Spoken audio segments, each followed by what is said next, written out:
گرفتیم. السلام علیکم دوستان و هواداران سامانه رحیم پروداکشن. دوستان عزیز، امیدوار هستم تندرست خانه آباد هستین.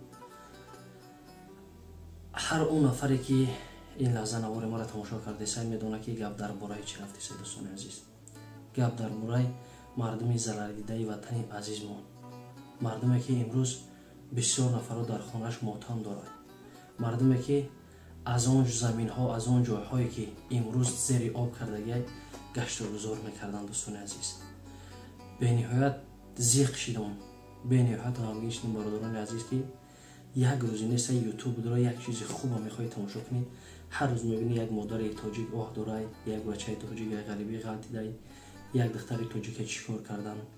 به خدا به نهایت زیق میشم. امروز با دیدم این ملک غریبی پرابلمای بردن قپیدن و محکم کردن این یک طرف، امروز دیدم که در وطن عزیزم با آه رفیقان مادرای عزیز هستی در آفت طبیعی. برادران ویدیو را دیدم که مرده را ایشان دادیسن، مرده زمین ها، ماشین ها، خانه ها که خانه ها در همه را میبینه که جون انسانی. برادران عزیز، از همه احترام را خواهش میکنم، همه ما مردم مسلمان هستیم. دوستان عزیز، در من بسیار جا تگ یک کامنتاری یا یک گپای نویسگی آخه به قدرت الله چی دیگر جای شیشه کردن ایسوب شده، ایسوب شده.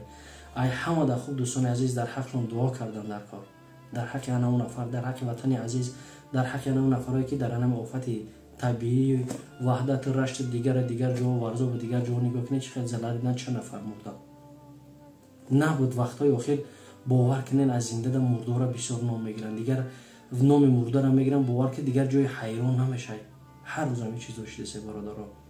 نوار وحدت دیدیم مرده زنک دروش میپرتن، مرده برادر دروش وایم میپرتن،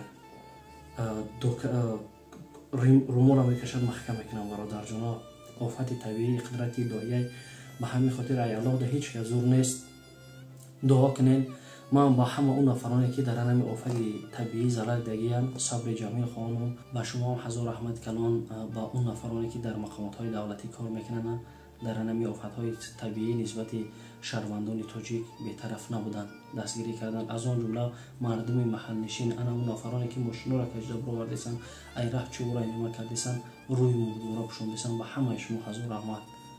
خداوند هیچ وقت دردی سرتون نبینه. از همه احترام خواهش میکنم برادران عزیز، مادران، خواهران عزیز، در حق اون نفرانی که در انمی آفت های طبیعی از دنیا گذشتن، بسیار نفر اومد از وحدت خواهش کردن که التماس یک نوار کنین، ای ورزا خواهش کردن التماس یک نوار کنین. نوار ما همه چیه برادران عزیز که از دست ما بجز دعا دیگر هیچ چیز نمیاد. ای همه خواهش میکنم دعا کنین که خداوند وطن عزیزمون حفظ بگردونه از چنین آفت های طبیعی، از چنین دشمنان وطن عزیزمون. دوستان عزیز، از همه احترام خواهش میکنم یک بار دیگه همدردی ما قبول کنین مردم ضرر دیده آفت های طبیعی در وطن عزیز. همه کسا دوستان عزیز در حق برادران، در حق خواهران، مادران عزیز دعاگو میشیم.